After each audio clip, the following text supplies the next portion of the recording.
এবার চাকসু নির্বাচন প্রসঙ্গ অবশেষে নির্বিঘ্নে শেষ হয়েছে চট্টগ্রাম বিশ্ববিদ্যালয়ের ছাত্র সংসদ নির্বাচন ও হল সংসদ নির্বাচনের ভোট গ্রহণ শুরু হয়েছে ভোট গণনার কার্যক্রম। ভোট গণনা হবে 2 ধাপে, মজুদ রাখা হয়েছে অতিরিক্ত ভোট গণনার মেশিনও। নির্বিঘ্নে ভোট দিয়ে এখন ফলাফলের অপেক্ষায় শিক্ষার্থী ও প্রার্থীরা।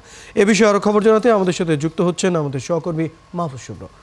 মাহফুজ শুভ্র, ভোট গণনার সর্বশেষ খবর কি আছে আপনার কাছে? রয়্যাল চট্টগ্রাম বিশ্ববিদ্যালয়ের চাকসু নির্বাচন কিন্তু ইতিমধ্যে শেষ হয়েছে, ভোট গ্রহণ শেষ হয়েছে এবং ভোট গ্রহণের পরপর কিন্তু যেই কক্ষগুলো ছিল যেখানে আসলে ভোট গোপন বুথ ছিল, সেই গোপন বুথের কক্ষগুলো থেকে কিন্তু ব্যালটগুলো সংগ্রহ করে এবং 200টি করে আসলে প্লাস্টিকের মধ্যে ভরে তারপর কিন্তু প্রিজাইডিং অফিসারের রুমে অর্থাৎ ডিন অফিসে নিয়ে যাওয়া হয়েছে এবং সেখান থেকেই কিন্তু ভোট গণনা শুরু হবে, ভোট গণনার কার্যক্রম শুরু হবে। ভোট গণনার কার্যক্রম ইতিমধ্যে শুরু হয়েছে এবং সেগুলো কিন্তু আসলে সেখানে আসলে কারো প্রবেশ না থাকা সত্ত্বেও কিন্তু সিসিটিভি ক্যামেরার আওতায় রয়েছে এবং সেখান থেকে সিসিটিভি ক্যামেরার মাধ্যমে বাইরে বসেই আসলে বড় স্ক্রিনে শিক্ষার্থীরা এবং যারা রয়েছেন অংশীজন তারা কিন্তু সেটি দেখতে পারবেন। এবং আমরা আসলে ভোট গ্রহণের পরপর দেখেছি বিভিন্ন প্যানেল সংবাদ সম্মেলন করেছি। ইতিমধ্যে কিন্তু সংবাদ সম্মেলন করে একটি প্যানেল, বিশ্ব ইঞ্জিনিয়ার বিপ্লব সমর্থিত যে প্যানেলটি রয়েছিল, সেই প্যানেলটি কিন্তু তাদের নানা অভিযোগ এনে ভোট কারচুপি সহ আরও বেশ কিছু অভিযোগ এনে তারা কিন্তু ভোট বর্জন করার ঘোষণা দিয়েছে এবং সেখানে আসলে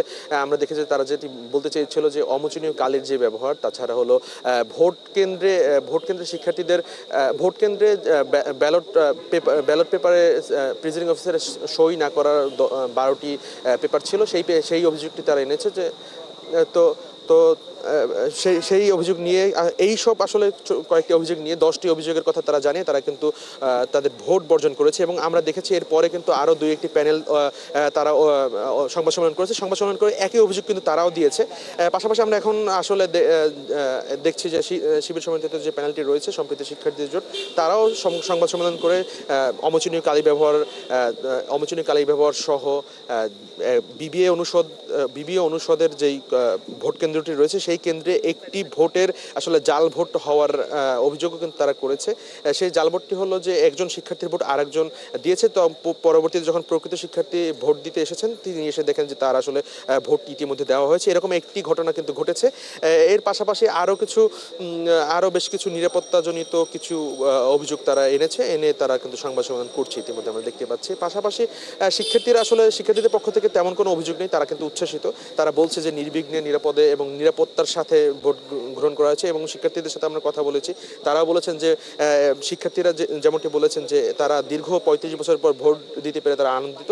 পাশাপাশি নিরাপত্তা ব্যবস্থা নিয়ে তারা সন্তোষ প্রকাশ করেছেন যে কোনো ধরনের অপ্রীতিকর ঘটনা কিন্তু এই ভোট গ্রহণের মধ্যে ঘটেনি এবং সকল প্যানেলই কিন্তু তাদের জায়গা থেকে সহনশীল আচরণ করেছে বলে শিক্ষার্থীরা আমাদেরকে জানিয়েছে। পাশাপাশি তারা আসলে এখন মূলত ভোট যেই ফলাফল প্রকাশ করা হবে সেই ফলাফলের অপেক্ষায় তারা রয়েছে এবং তারা ফলাফলের পরপর আসলে তারা প্রত্যাশা করছে যে রাতের মধ্যে ফলাফল পাবে এবং নির্বাচন কমিশনের পক্ষ থেকেও জানানো হয়েছে যে তাদের যে ভোট গণনার যে কার্যক্রম সেই কার্যক্রম 2 ধাপে অনুষ্ঠিত হবে।